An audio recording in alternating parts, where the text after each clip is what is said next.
Hard Hat's all about showing up to play hard, doing what it takes to win. If you want to cement legacy, win another. He's your third center. You don't want to pump him up too much, but it's hard not to. This is maybe the most I've ever agreed with you.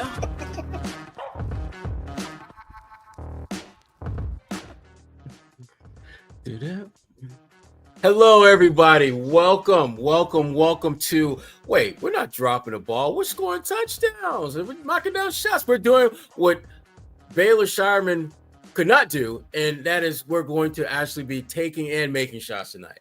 Hello, folks. This is Sherrod Blakely of the Big 3 NBA Podcast, joined by Noa Dalzell of You Got Boston, and our guest today is the one and only Gary Washburn of the Boston Globe. What's going on, folks? Don't jump all in at one time. Damn. My mute button froze. I apologize. No. Go ahead, Gary. No, what's up, Sherrod? How you doing, Gary? My man. Yeah, all right. Yeah. Happy. We're gonna just jump right into things and just talk about the Celtics defeating the Lakers 87-78 in Summer League play. Lots of players stood out for better or for worse. We'll get into that. But I want to just really get it started off talking about Jordan Walsh. I think all of us in some way, shape, or form have talked about Jordan in some capacity and how big this summer is for him and his growth and really his ability to show himself as an impact player and someone that the Celtics can keep around beyond, what we've seen thus far. Had a good game tonight, 17.6 rebounds, did not get ejected. So that's a big positive there. Just real quick, you guys were at the game. What were your impressions of Jordan and just what he was able to do tonight? Yeah, I think Jordan, I feel like, has been the most consistent player for this team now that Charles Bassey is no longer on the Celtics. So he has been the most consistent. He had obviously the ejection last game, and that put a damper on what was looking to be a pretty good night. But today, another game where he just looks like so in control and so different from how he looked last Summer League. I spent the whole last Summer League here, and it's just night and day. And it just goes to show you how if you get in a good group, I don't think he's like that much of a better player in 1 year. I think it's more just that his mindset's in the right place, and then he's playing more within himself. Observation from just sitting on the sidelines that he is such a big trash talker. He was talking trash the entire game. I was like 1 foot away from the Celtics bench, which is not normally where I sit. And yeah, that was just a sideline note that he was super engaged in this one. He told Gary after the game that he really wanted to beat the Lakers. He wanted to make a statement, and he threw a windmill dunk, and he just seemed really passionate in this game. And I think he's having a lot of fun, and that's the big difference. He was not having fun last summer. He looked pretty miserable with how things were going. Yeah, we've got that sound where Gary did talk to him about the windmill dunk. And I know, Gary, you and I, we've talked about him a lot. And I know your take has been that he needed a big summer to really kind of establish himself with this team. How has his summer been just from your perspective? I mean, has he had the kind of summer you thought that he would need in order to just keep the Celtics brass happy? Yeah, I think he definitely needed to show each night that he was one of the best players on the floor. And I think that's what he's done in the first, 3.5 games he's played. He was pretty good against Miami before he got tossed. But like tonight, I just thought he was one of the better players on the floor. And he was playing with guys on the Lakers, Dalton Knecht, a second-year player, Bronny James, Christian Coloco. So there's guys on the Lakers that were legit NBA players or have had NBA experience. And Jordan was one of the best players on the floor. And I just think that's what you want to do. It's his third Summer League. He needed to just kind of show he's comfortable and he's not thinking too much, that he's just making plays and he's aggressive and he's got a little dog in him. And, we all look at Jordan, and ever since he's been to Boston, he's one of the nicer guys you'll ever meet.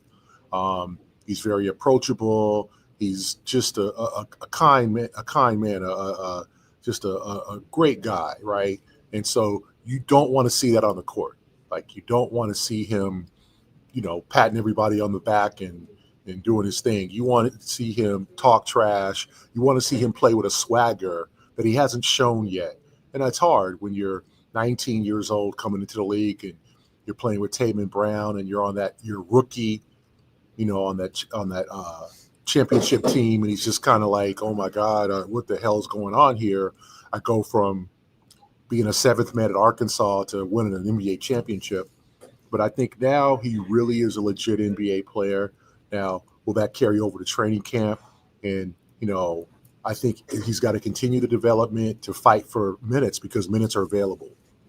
Yeah. Gary, the point that you brought up about him just being 19 years old, and he is becoming more of the rule than the exception as far as being really, really young, having lots of growth ahead of him, and being drafted more on his potential than really his proven body of work.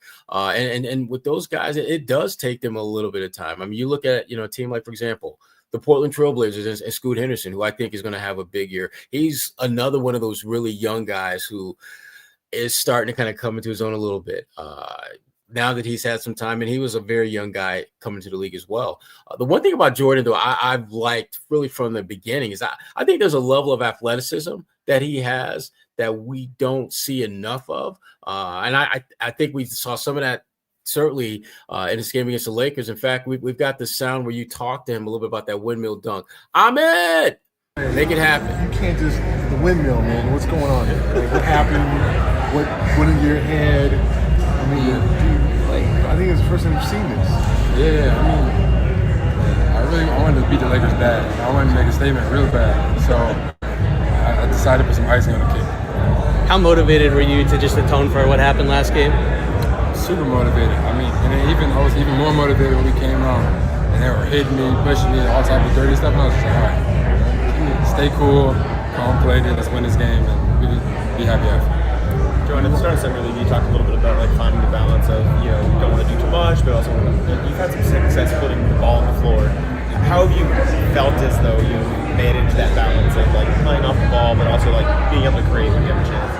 I think obviously I'm working on all parts of my game, obviously, but I think when it comes to Summer League, it's all about what can you do in the moment to help us win. And in the moment, I was getting a couple plays called for me where I had to create, or was just in the flow of offense, and I had to create. And so I just took every moment like that with as much confidence as I could, determination to just get a bucket. There was a moment in the corner where you took a shot, they yelled, hell no, and then you said, hell yeah, back to them. What was all that? So I didn't say hell yeah, I said hold that. Okay. But I remember that, the Baylor handoff in the corner. Yeah, I definitely said hold that. Who was that? It was DJ Stewart said that. Oh, the man. Yeah, from my teammate. Yeah, my old teammate. That's crazy you do me like that. Be your own people. Yeah, be your own people. So. Have you always been a big trash talker? Yeah. I'll be talking crazy. Do you instigate it, or do you wait for it to start and then you're kind of ready to go? It depends how I'm feeling. If I'm feeling good in this role, I'm starting it. But usually I'm not starting it. But if somebody says anything to me, then it's I'm giving them all I got. Interesting. I did not know that about Jordan Walsh, that he talks game. The thing that he has to understand, though, is talking game is one thing. Can you back it up? Can you speak that? Can you talk that talk and walk that walk? And up to this point in his career, he has not done that at all. So where's your confidence level that talk that Jordan loves to do, apparently, is going to actually manifest itself into really good play, the kind of play that you're like, okay, I see why he's talking, because he can do that. Do you anticipate we'll see some more of that this year, Noah?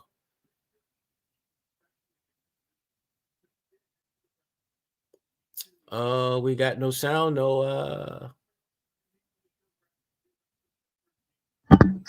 There we go. Sorry about that. I think Gary just looked over at me so disappointed. I can't figure out if his personality and just the way that he is, he's clearly very emotional. He plays with his heart on his sleeve, if that's a strength or a weakness. Because on one hand, it's great that he cares so much. It's great that he's trying to get an opponent's head. On the other hand, watching, Jason Tatum and Jaylen Brown and, the stars of the Celtics be so even keeled and really not get into that stuff. There's a question around how effective it is. So I do think that I've been covering him in Maine over the last few years. He does talk a lot of trash. I think he's been doing it even more in Summer League. And there's just been this kind of fun atmosphere around this team that's probably enabled him to do that. But it's still hard for me to put my finger on like whether or not this is an asset or something that he has to kind of work through, because clearly we've seen him get ejected, we've seen him get emotional, but also on the other hand, like that's kind of the role that he's supposed to play, right? And he cares a lot. And I'll just say, like, on the sidelines, he was standing the entire game. He's talking to everybody. Like, he was being a leader in the same vein as well. So I don't have like a strong conclusion, but certainly like that's his personality, and he is not just your average NBA player that comes in and is just kind of stone faced. Yeah, the guys that talk trash, I mean, you got to bring it. You got to bring it every game. You got to be someone that when you're talking that trash, it's actually having an impact. And the only way you can do that is play at a higher level because of that. It has to become your fuel.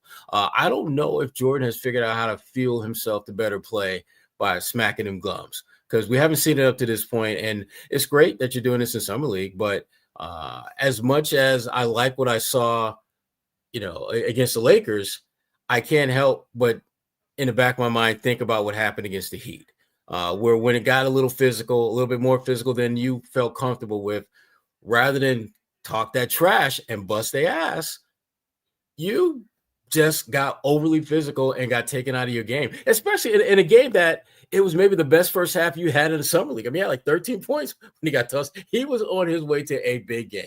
So Gary, what's your take on the trash talk? I know Gary's a big trash talker too. He loves trash talk. No, not necessarily. I think it's cool, Jordan's in Summer League or whatever. But I also look at Jordan and how do I put this? Like, he's a kid. I mean, obviously with like the alopecia and just him probably he's been made fun of and ridiculed since he was so young. Plays with a chip on his shoulder. And the way to fight back with that is to give it back, because you can't. And Sherrod, you probably know this growing up in Syracuse. Like, if you get it when you're a kid and you don't give it back, people are just gonna continue to piling on. You're an easy target. So I think with Jordan, he's probably hearing stuff from the fans and all that stuff, and he gives it back. And I think that's a good thing. It's a good thing for him to be confident. It's a good thing for him to understand and be like kind of, empowered with his skill set, because he definitely has improved. I have noticed his ability to go to the basket. His ball handling has gotten better. Now, is he going to be trash talking, Anthony Edwards and LeBron and, Luka and guys who are, mega stars? Is he going to be in their face? Probably not. Hell no. I'm going to answer that for you. Hell no.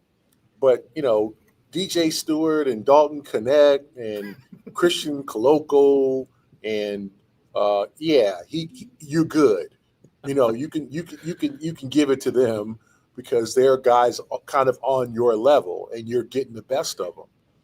But yeah, I don't think the trash talking's carrying into the regular season where he's going to get in, the face of, ex superstar and be like, yeah, man, he ain't going to be all up in Jalen Brunson's face or, guys, all NBA guys. So it's tempered. I think he'll understand that.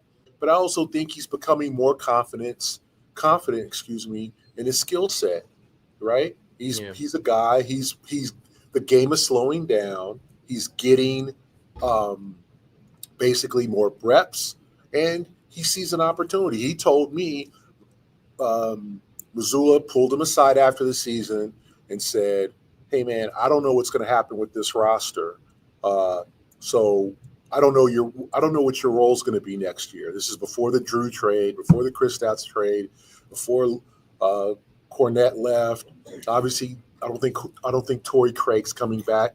So nothing of this had happened besides the Jason injury. And he told me, well, I'm going to have another conversation with Joe because obviously the roster's changed and, I want some minutes, not saying he feels like he should, but he feels like this is his chance to capitalize and take a step forward. So I'm okay with Jordan being confident. And I think it's so good natured. It's hard for him, you sit there and be like, man, you're being a jerk right now. Like, he's not, like, it was funny. He's a funny guy. And, go ahead. I'm sorry, Sherrod. He's just a funny guy.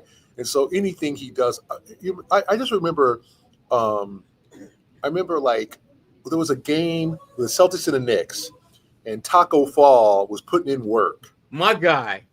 And it was at the Garden, not TD, Madison.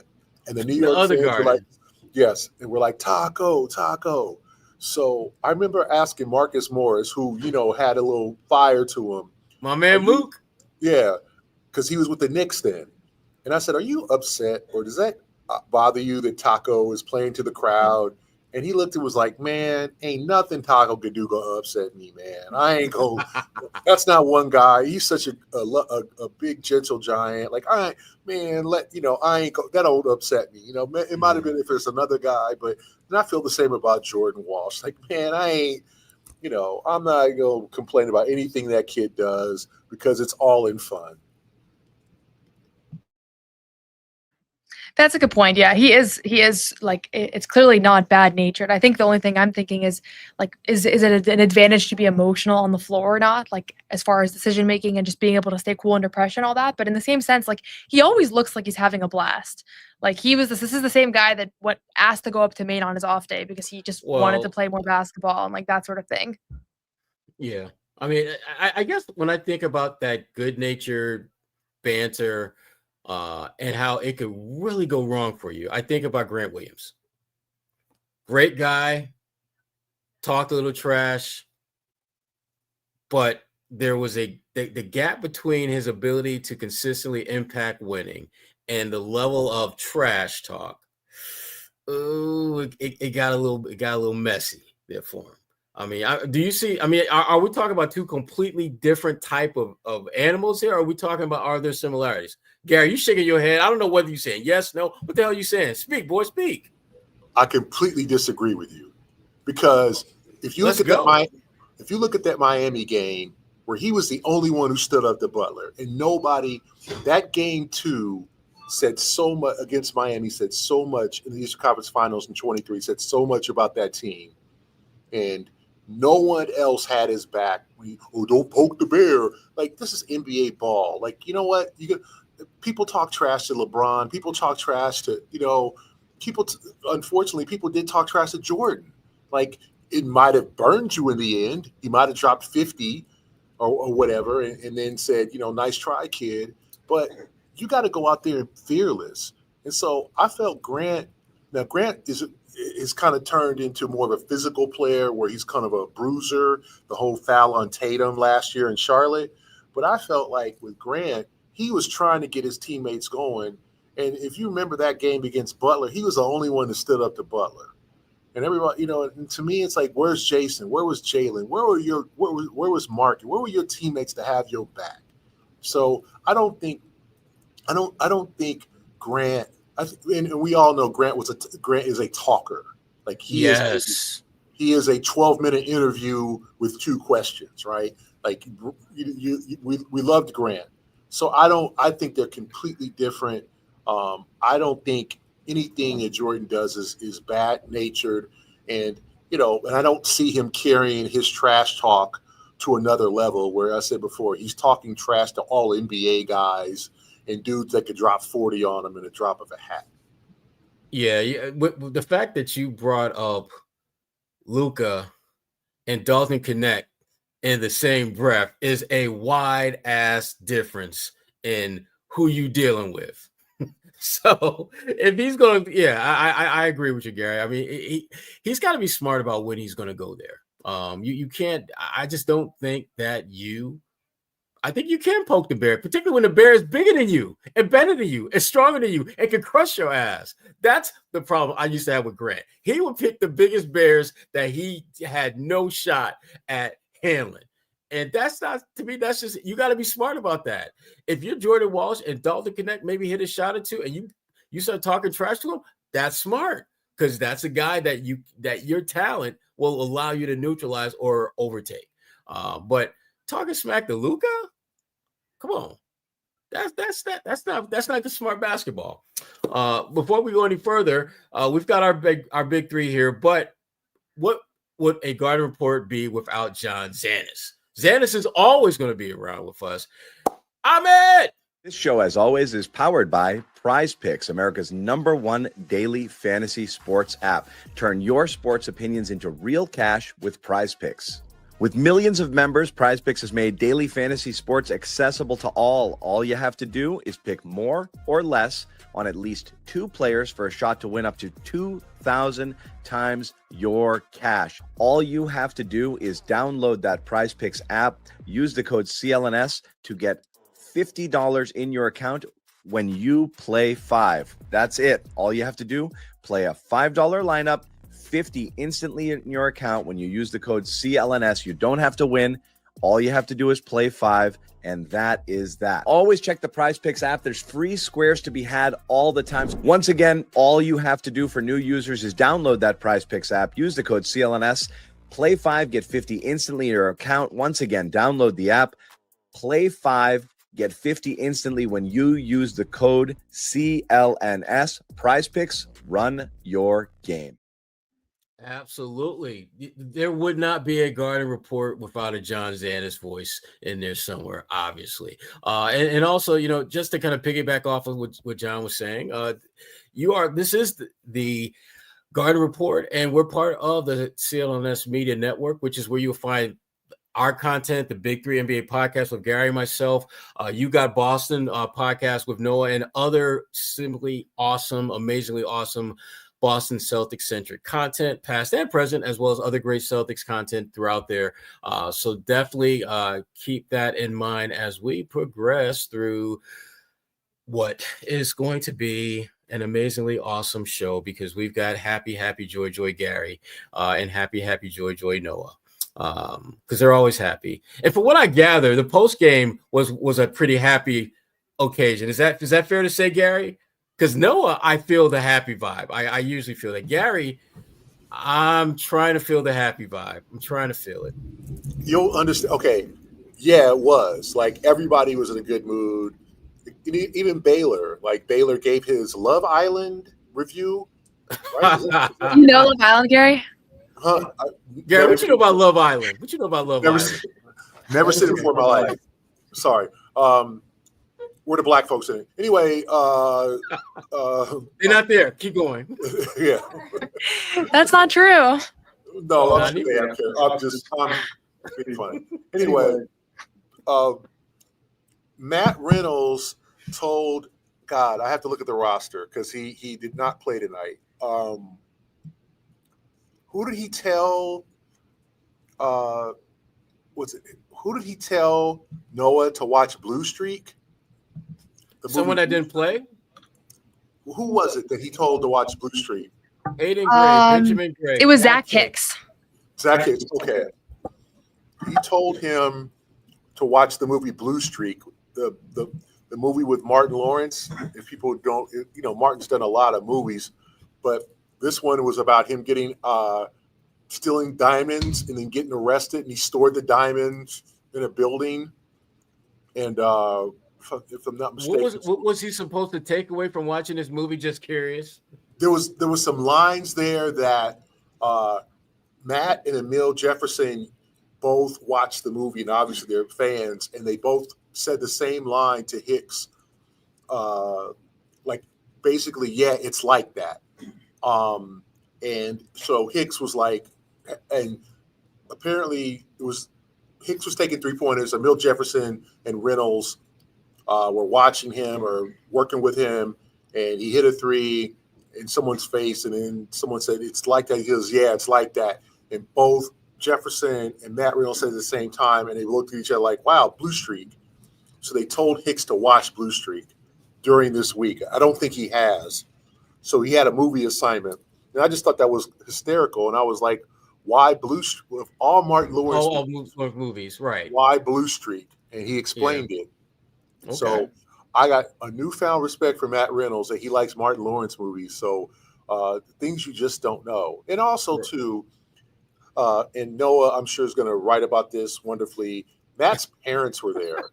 That was cool too. That was good to see Mr. and Mrs. Reynolds like watching their son coach an NBA ball game. I mean, that has to be a thrill.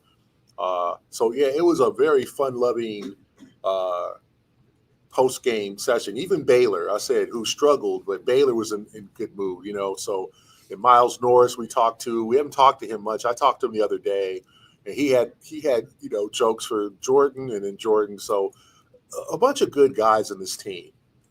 Yeah. Well, the fact that Noah's face just immediately started to curl upward with the mention of Miles Norris, I'm just going to toss that to, because we'll get to Baylor. We're going to get to Baylor. I promise.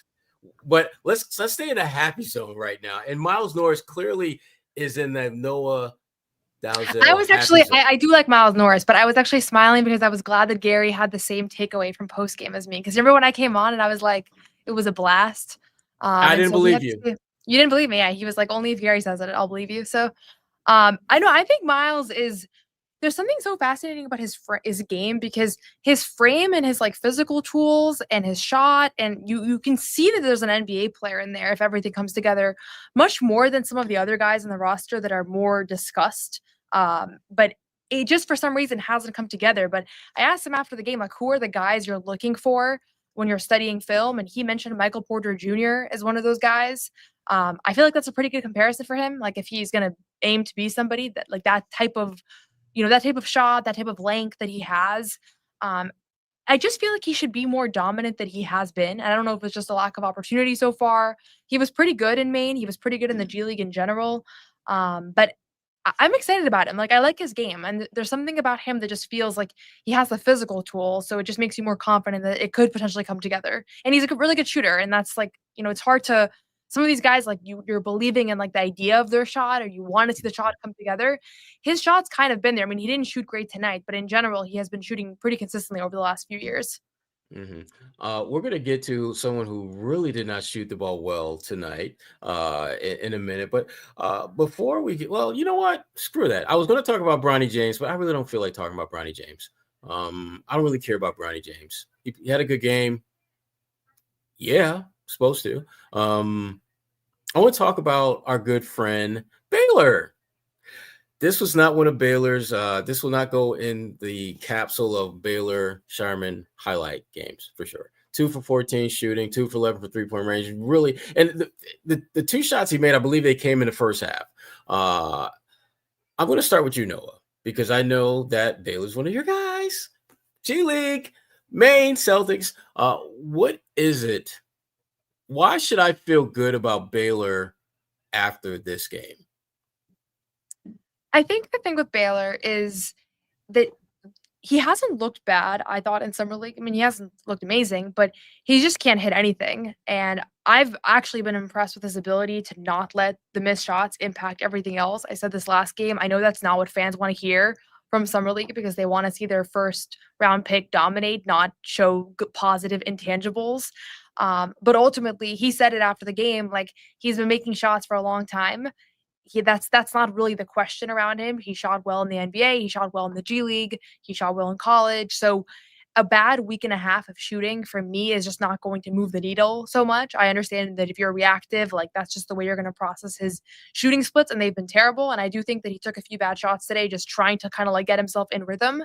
Mm-hmm. But the other things are the things that excite you about him. And I still think he's been making an impact on the floor, not as much as he would be if he was also putting the ball in the basket. So I just remember the overreactions to Jordan Summer League last year. I think there's something about Summer League that, and obviously like I'm here, I do think it matters. I wouldn't have come here if I didn't think it mattered, but I think there's something about Summer League where if you get in your own head of like, I was supposed to do really well and here I am, and I'm actually doing badly. It just seems to be this like self-fulfilling prophecy. You see it on the other side with Dalton Knecht, who had good NBA moments this season, who has been terrible for the Lakers for the most part during Summer League. So I just don't want to overreact to it. I'm not going to say like I'm super encouraged from what we've seen, because obviously he's older and, you want to see him become a rotation player this year. And he has shown a lot of promise in limited moments for Boston. But at the end of the day, like being in a shooting slump for a couple games in Vegas it's not an indictment on like your potential as a player. And ultimately like that's kind of all we've seen so far. Well, that being said, when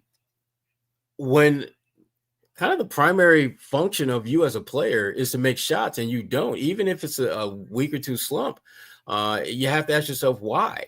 What's happening? Is it? I don't believe it's a mechanics thing. I don't believe it's anything other than him simply not making shots. But the one thing that I think concerns me a little bit about his struggles is the potential opportunity that he's not making the most of. And I'm not talking about just summer league play. I'm talking about planting the seeds in Joe Mazzulla's head that you can be more than you were a year ago, that your game has progressed. And I think some of that stuff you talk about, know about, the other things that he's doing, like he's facilitating it, that definitely looks better. There's no question about that. But he's also turning the ball over more too, because he's trying to be more of a facilitator. So you've got to balance those two out. I just wonder if whatever strides that he's making in terms of gaining the confidence of his head coach is Jordan Walsh or Ugo Gonzalez. Are they tightening that race a little bit? Because I do think coming into Summer League, if you had to put which of these three guys is going to get the first crack at playing in Joe's semi-regular rotation, I put Baylor at the front of that list. I'm not sure the gap that Baylor had is as wide now as it was before Summer League. Gary, I'm curious, where do you see that wing race that the Celtics are going to have when you look at Ugo, you look at Baylor, and you look at Jordan Walsh? How do you see that playing out so far in Summer League going into, just going forward? Yeah, that's a tough one because, are either of those three going to get significant minutes or a significant role? I'm not really sure right now. Like, Ugo was going to be okay, but he needs reps. He needs to play in the G League. He needs to get his confidence. He needs to figure out a position. I'm encouraged to hit a couple of corner threes tonight. He's playing with toughness. He's not backing down. You can tell he's played internationally. You can tell that he's played with grown-ass men. So I think he's not intimidated, but he just needs reps. He needs to play. I don't think putting him at the end of the bench and having him play every other game or every third game is going to help him. Like, they need to send his ass to Maine so he can get 30, 35 minutes a game so he can just get the reps. Baylor, I see good things in him. The shot ain't falling. So is it form? Is it, does he go with, one of the assistants goes with Tony Dobbins or just and breaks down his game tape to see if he's like something mechanical, because he's 6 for 30. He's 8 for 39 from three in Summer League. That's 20.5%. 5%. Yep. Yeah, like that's not good. So he's getting open looks too. It's That's not the like thing too. He's not knocking them down. He knocked down one in the second half. I thought that was encouraging for him. He's playing hard. He's doing the little things. So you can probably figure out the shot. And Jordan, I think, might have the best chance because he can be that he can run the floor. He's got athleticism. He might be an asset this year. Now, I'm not saying he's going to have 25 minutes a game, but I think he can fill that. I think last year they really thought Torrey Craig was going to fill a role that he just never could fill. Mm-hmm. And he ended up being kind of just a guy on the team and a good vet and that type of thing. And I think Jordan can maybe be an upgrade from that, right? Knock down the corner three, run the floor, be a menace on defense, and be the ninth man on the team, because at this point, Niang's got to play. Like let's say the roster is intact. We don't know if what the roster is going to look like in 2.5 months when training camp starts. But let's say it's intact. So Simons is probably going to start. So you got Hauser, Niang, and Pritchard coming off the bench. So that's 8 if you start Keita. And then you've got Xavier Tillman that, who knows what they're going to do with him. So to me, it's going to be – there's minutes there. but not a lot as like the ninth man. Joe likes to keep it to 8. And then Niang is a guy who can play a role on this team. Obviously, he's an NBA player. So, but I do think there's a role for Jordan, and I think he's the favorite right now because Baylor has to prove he can knock down shots. If Baylor can't knock down shots, then to me, he's going to be on the end of the bench. Right now, I mean, the guy that I would put at the head of that race would be Jordan Walsh, just because of all the things you've said. But I think maybe most important, where he was at the end of last season and what you're seeing from not just in terms of stats and stuff like that, but just presence. Like he carries himself like he's older than he was a year ago. When you look at leadership, when you look at, the little incident with the Miami Heat, which got him a text from Joe Mazzulla, who was pretty excited about that. Those are the kind of things that when I think about who's going to be that ninth guy, who's going to be that one guy that Joe Mazzulla is just going to throw out there as a wild card that he's confident can help them, I see Jordan leading the way. And the other guy I want to talk about, and right now, full disclosure, I've taken all my leftover Romeo Langford stock, my leftover Neesmith stock, and I'm putting it all in a little basket, and I'm putting it all on Ugo. I'm going, and there's not a whole lot of stock there, but that's the guy that I think by the time we get near the end of the season, he's not going to be starting, he's not going to be playing, but I think he's going to be a guy that's going to make a positive impact on this team. I think he's going to help them win at least 2 or 3 games this year. When I watch him play, and again, I hate to commit what I call the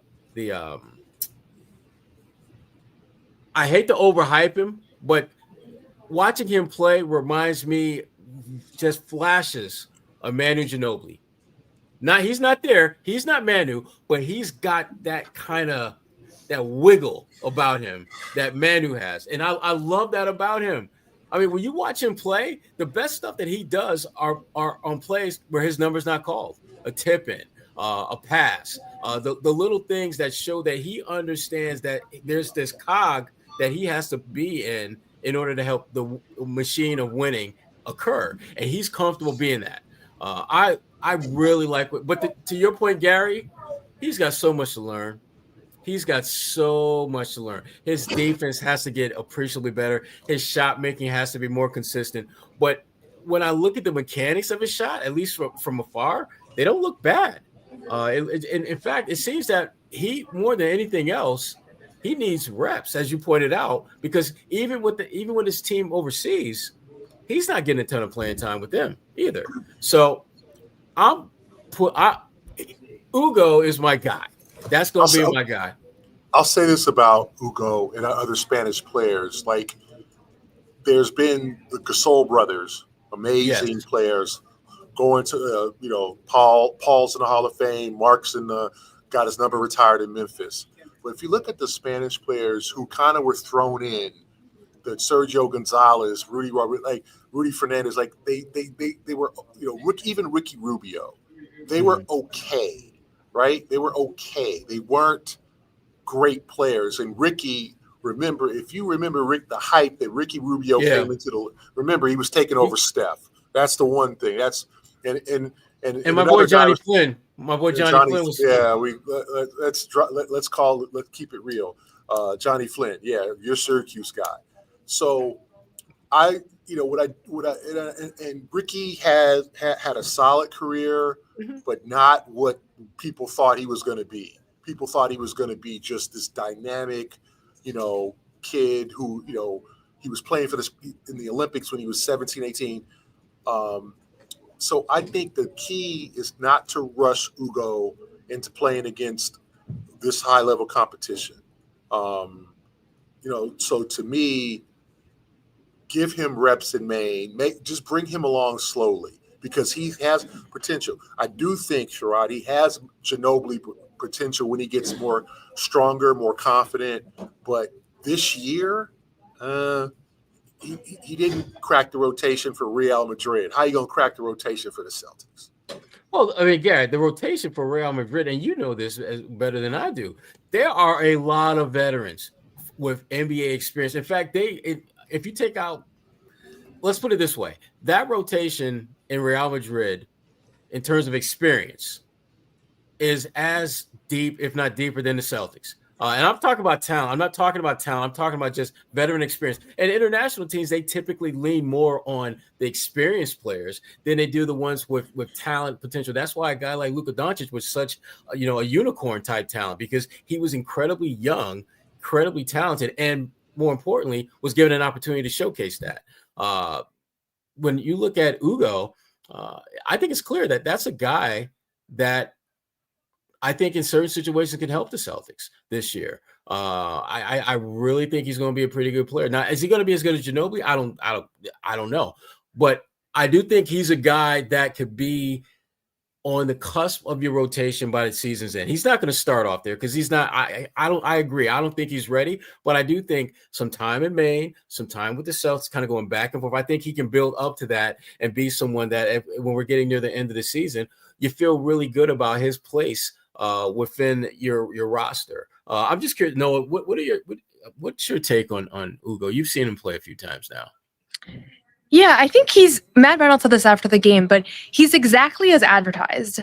Like, nobody said he was going to be polished. Nobody said he was going to be a great shooter.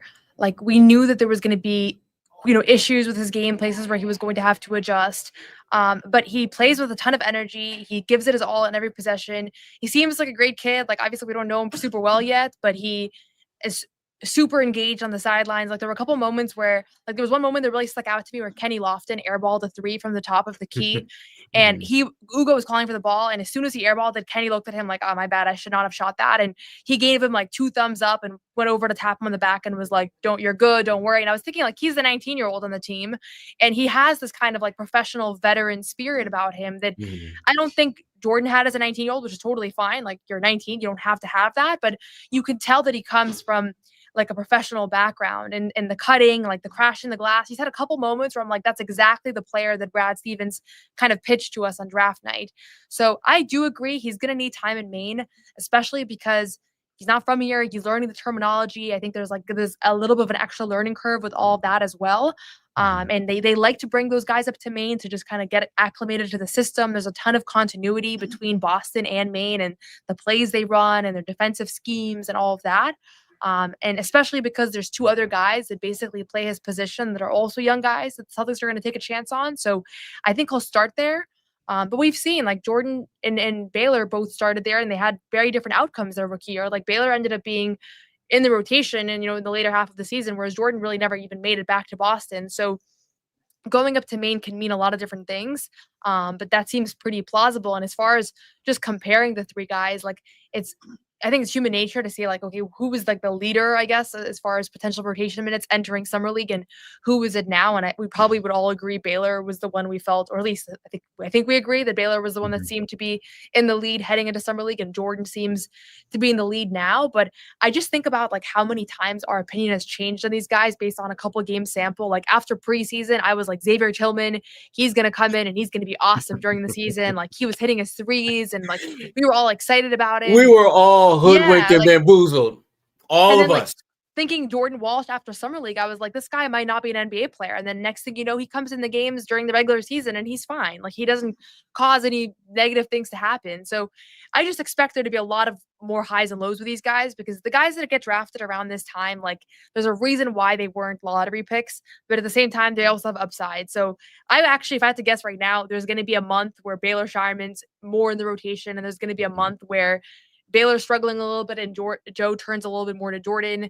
And what I'd like to see is Joe just give all of these guys a little bit more of an opportunity, because it's going to be a different kind of year. So like we're used to it being like this 8-man rotation. You make a couple mistakes, you're pretty much out. But I'd be curious to see if there's a world where like maybe they're struggling for a few games, but they stay in the rotation, like kind of getting the opportunities that guys like Keita haven't gotten, just because the expectations are a little bit different and the depth is different too. Like you don't have an all-NBA first-team player that is going to come in and play 40 minutes a night in the wing position. So I'm excited about all these guys, but tentatively, and I don't know that I have like a strong feeling that like this is the guy that's going to be their backup wing for the foreseeable future, because it's just so hard to tell. Yeah, and well, Joe's not going to have a choice. I mean, before, if let's say some of those young guys were struggling at the wing position, you just lean a little bit more on Drew, you lean a little bit more on Derek White. You lean a little bit more on just, your core, but you don't have a Drew Holiday anymore. You don't have a Porzingis anymore. You don't have Tatum for, most, if not all of the season. So those young guys are going to have to step up. We've talked a lot about, the guys that we know are in the mix to play for the Celtics and who did some really good things in Summer League.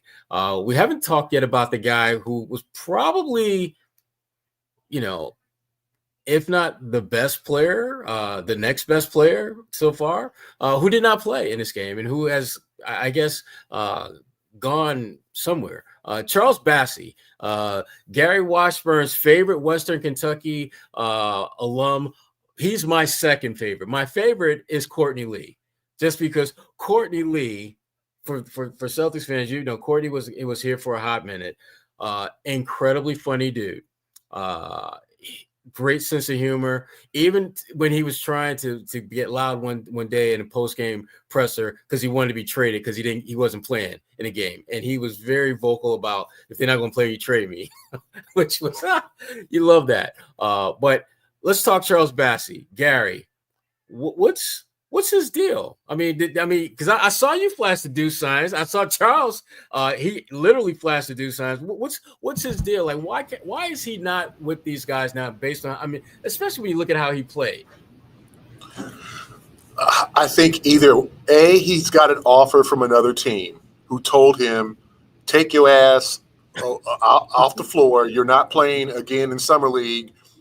He led the Summer League in rebounding. Right, like you good, Charles. You don't need to be on this floor, and so he might obviously have a guaranteed training camp invite, or even perhaps a two-way with another team, or I don't know if the Celtics told him. We were told that he signed a 3-game deal, like he was going to play in 3 games. He was not going to play in a 4th. Wow. Like what are you going to get out of 3 games? Like Die Hard, I will count to 3. There will not be a 4. You gotta watch that, Noah. I haven't heard of any of the movies we discussed today, by the way. Even the one that Mad Bundles went off about, I had no idea what he was talking about. Okay. This is a part of Project for Noah. Yeah. Project for Noah. She's got to watch Die Hard. You got to watch Die Hard. Gary you got to tell us if it's a Christmas movie too. That's the biggest debate with the movie Die Hard. So. Your homework assignment, Noah, is to watch the movie Die Hard. Gary is the biggest movie buff, snob, whatever you want to call him. Movies, that's his thing. So don't feel bad, Noah. Yeah, so there would not be a 4 for Bassey, and I think he's obviously another. There's scouts from international teams. There's obviously every NBA coach and assistant coach and GM is out here. So obviously someone saw him and said, all right, bro, come on out the court. And I don't know whether Brad is thinking whether he's going to get more money than a minimum, whether he's seeking the league minimum, a guaranteed deal, whether he's seeking a guaranteed 2-way. It's probably more than a training camp invite, right? Because I think the Celtics would have, of course, given him an Exhibit 10 contract and brought him back to Boston. So to me, I think someone gave him a better offer and told him, get back home and get ready for camp wherever he's going to go. Team that makes the most sense to me is Indiana, they're just desperate to add some heft up front. And the thing that Bassey showed in the games that we saw, he could rebound, he can block shots.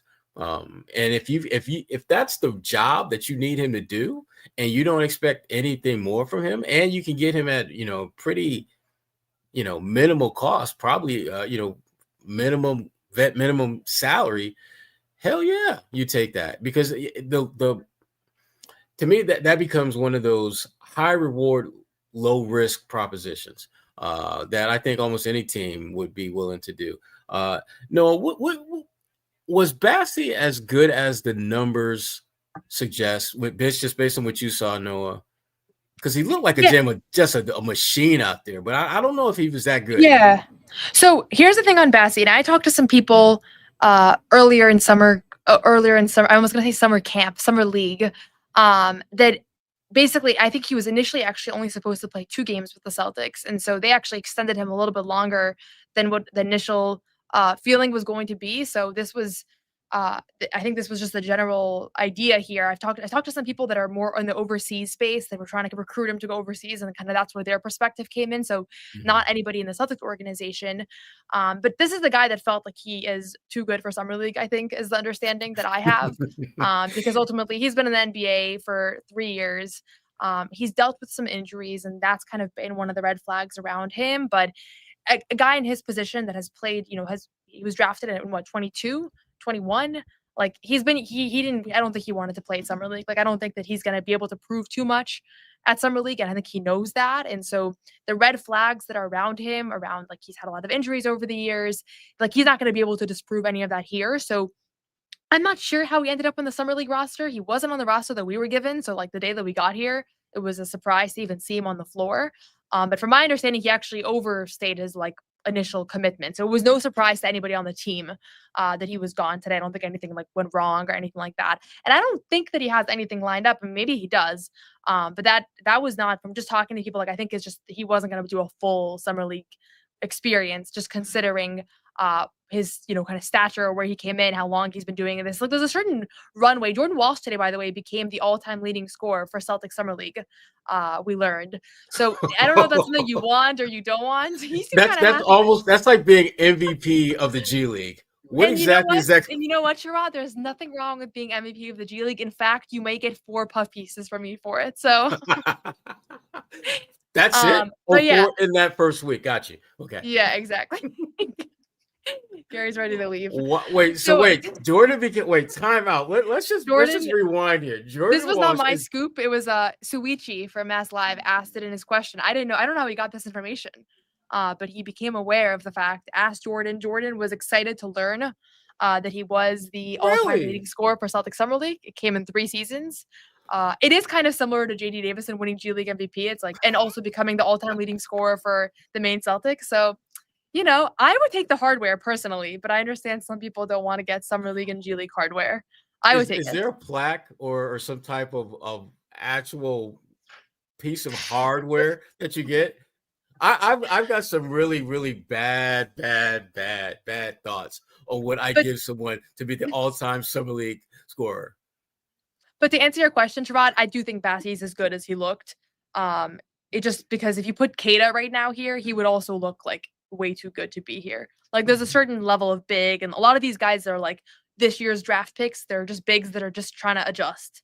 So like a lot of guys have not looked great that I had on my draft board, and I think they would look great in 2 years if they came back 3 Summer Leagues in a row. So you have to kind of watch Summer League with that in mind, of like not all these guys are in the same boat. Some of them are beginning to acclimate to the NBA. Others should have already been and become NBA players, and something went wrong, and that's why they're still here. So I think he was more in that latter category.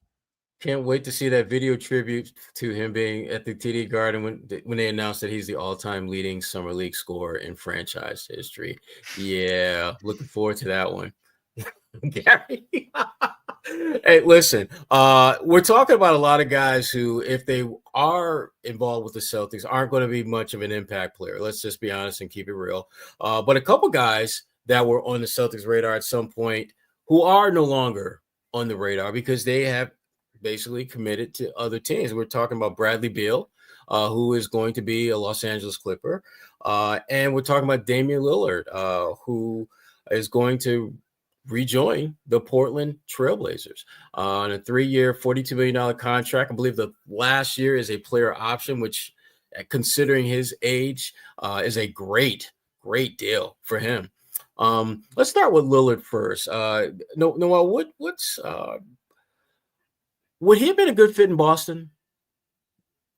I think we talked about it a little. I like the idea of just his timeline matching up with Jason Tatum's, and it's a guy that I thought you were gonna get for cheaper than 3 years, $42 million, which is what the Blazers signed him for. Like that to me was obviously not going to be within the Celtics range for the gamble that he is and trying to shed salary, and also he's not able to play next year for the most part. So he would have been a good fit on a minimum or on like even a mid-level exception, but not on this contract. And I don't think that he was going to get this contract from a bunch of teams.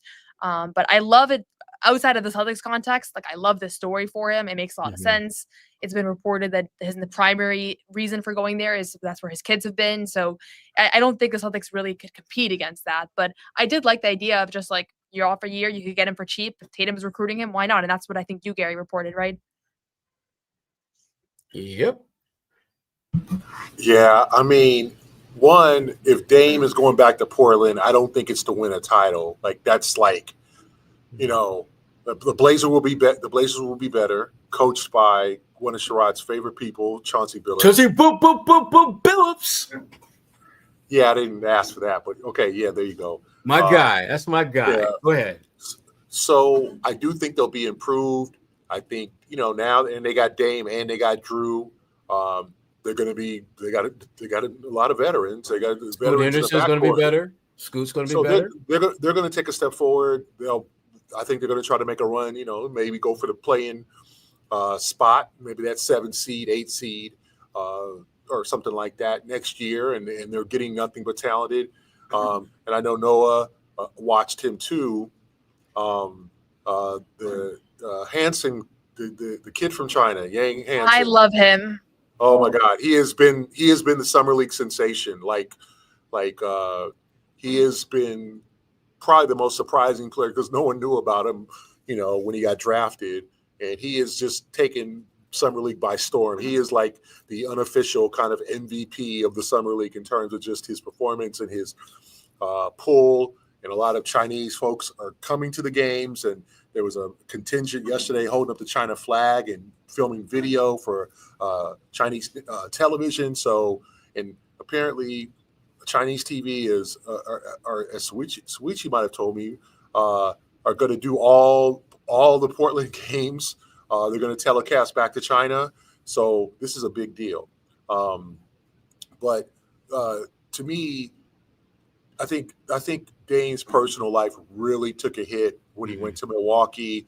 He was kind of in the middle of nowhere. He was away from his kids, and it was not probably a good experience. So, and then Portland gave him $42 million. The Celtics are probably going to offer him 11, 2 years, $11 million, that, $12 million. They were not going to give him a third year with a player option. He's got a no trade clause. Like, it's a perfect situation for him in terms of being comfortable. Now, will he win a championship? Likely not. Maybe is Portland 2 years away, from being a championship contender with a lot of good luck and someone on that roster, whether it be Shaedon Sharpe or Scoot Henderson or Klingon, would literally have to turn into Shaq or Kobe or somebody like that. I just don't see it. The West is too difficult.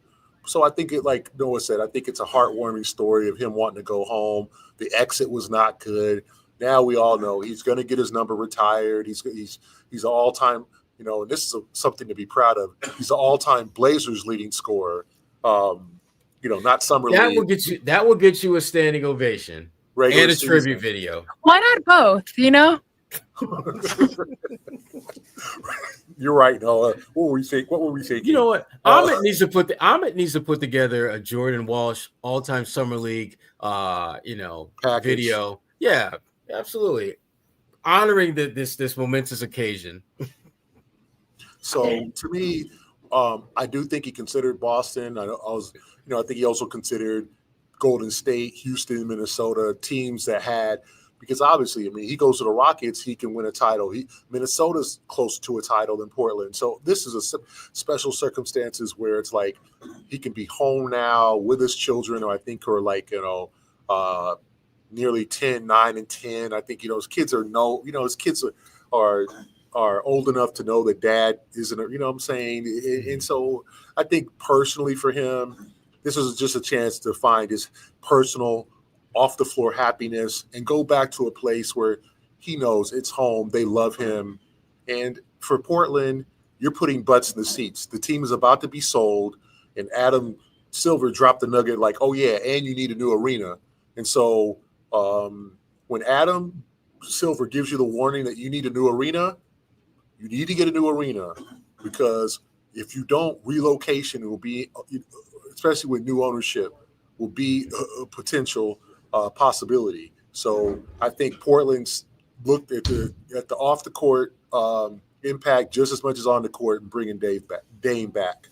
Yeah, I mean the big thing about this that I kind of take away from it is that you often wonder what is it that players truly value about just the league, playing the game, life, all that, and you never really have a clear pecking order of what matters. And Dame, in his own way, has crystallized that loud and clear that family in this instance comes first. Because I mean, he knows damn well you ain't winning no title in Portland. I mean, Gary, that's a great example about finding Shaq or the next Kobe. That ain't gonna happen. Because even if you found them, you still got to go through an incredibly difficult and daunting Western Conference to get to the finals. You look at a team like Dallas traded away a generational talent, and what do? They got another generational talent the next class. So that's not why he's going back there. He's going back there because that is where his heart is, that is where his family is, and that is where his priorities are right now. And yeah, Gary, the 3-year, $42 million contract, yeah, that absolutely plays a role. But let's be honest and keep it 100. It's not like Dame was seeking to get a max deal. He's already getting paid, significantly well over the next 4 or 5 years by, Milwaukee, who he negotiated that great deal. So I like the fact that this is a player whose values we know. It's very clear with what he wants to do. And similar story, although as far as knowing what their values are, lies with our guy Bradley Beal. Beal is trying to go somewhere where he can play and have a chance to compete with guys who have a similar mindset, which for him, going to the Clippers makes a lot of sense. Him being from St. Louis, Ty Lue being from right around the corner of St. Louis, and I believe it's Mexico, Missouri, that definitely helps big time.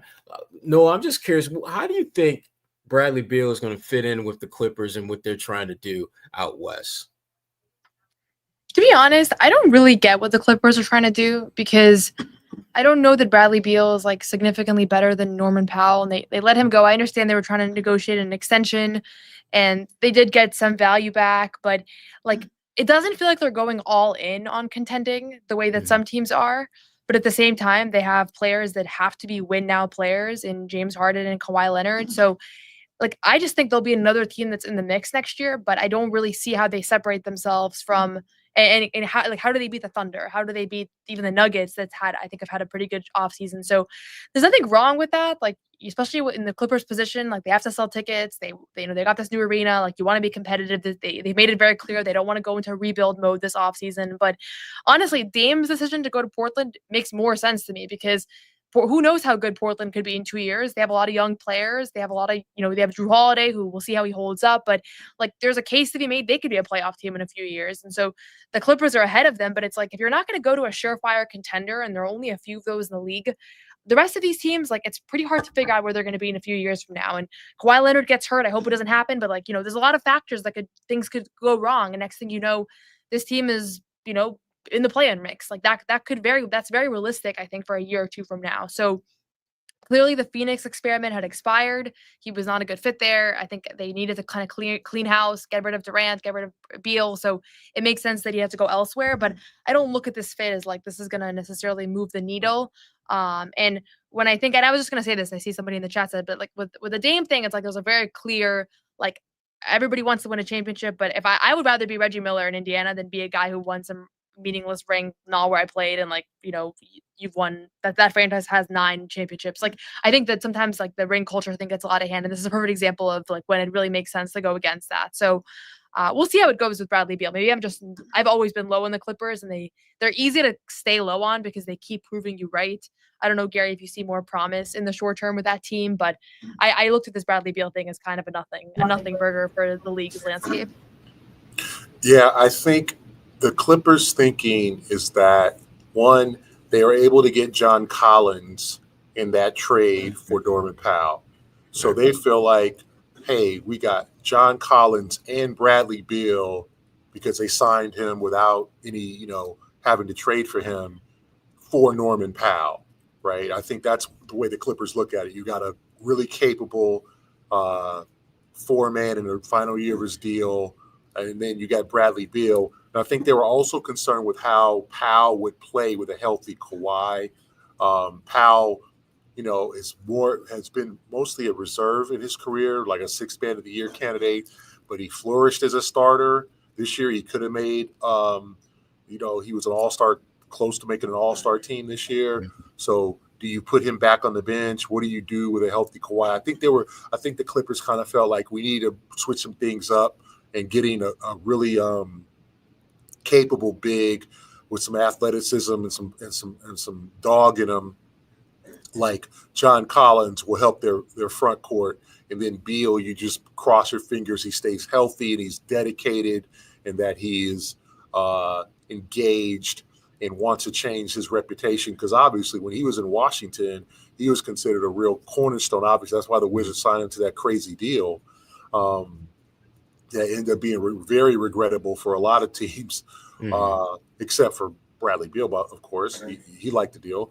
But to me, you hope that Beal is motivated, because this is a team that has to win now. You got Harden and Kawhi on that team. So you got guys who are on the back nine of their careers, and the Clippers have been, like Noah said, kind of not, chirping a little bit in terms of like championship contender and, for years. And it's just, starting when they got Paul George and Kawhi, and it just never happened. Even going back to Blake and CP3 and DeAndre Jordan, it just ain't happened. They haven't even gotten, they just got to the conference finals. They haven't got to a final. So now's the time. So you hope, if you're the Clippers, that Beal steps up and is a very productive and healthy player for the most part during his 2 years in LA. The crazy part to me is that, let's think about best case scenario, which would be James Harden has an all-star caliber year. Bradley Beal gets back or close to the form that he was, upon arriving in Phoenix, and Kawhi Leonard stays healthy. Even if those three things all happen, I don't know if this team has home court advantage in the first round of the playoffs in the West. I'm not even sure. And I think that's the part about this that I understand why you make a deal like this, because John Collins, I think, is a good player. I think John Collins is one of the more underrated guys out there. I think he could be really good in what the Clippers are trying to do. But that being said, even if he plays well too, I still don't see you being better than OKC. I still don't think you're better than Minnesota. And from that point, I still don't think you're better than Houston. So at best, I see them as maybe the fourth best team out west. And for them to do any kind of damage in the postseason, they're going to have to get some breaks along the way that they have no control over. You're going to have to play teams that are really good who are missing one of their starters for that whole series. Or you're going to have to play a team that has, just they played a 7-game series and you played a 5-game series, and they've got guys that are physically fatigued, and you're able to steal one on the road and be able to take advantage of that. They're going to need some things to happen that they have no control over. And I just think if you are putting your chips on that happening, it's like Russian roulette. You might win or you might kill you. You might die if you're going to bet on something like that. So it'll be interesting to see what happens with the Clippers and Portland. And certainly, the Celtics wouldn't have mind having either one of those guys. But look, for the price that they would have had to pay, this doesn't seem worth it. Any final thoughts before we head out of here? I know we're coming up on an hour, some change, but just any final thoughts from either one of you on anything you're working on? Summer League, Celtics, offseason, Gary's movie choices, anything? No, I have a Matt Reynolds feature coming out tomorrow. So the 400 Matt Reynolds questions that Gary's had to hear me ask in the scrums this week, there was a purpose. It'll be out in the morning. And I'll be at Summer League the rest of the way. So if anybody I don't think these guys are going to play anymore. It's probably going to just be a lot of the rest of the guys that we haven't discussed. But if anything interesting happens, I'll be here. Gary? It's been a fun Summer League. Good to see some of the young guys out there. Good to see Ugo. Amari Williams is a guy I'm sure next week maybe we'll talk about a little bit more. He's a big dude, by the way. Like, he's a pretty imposing guy, and I think he'll do well in Maine. I think Maine's going to be, he's got to learn some things, but I think he'll be fine. Shoga,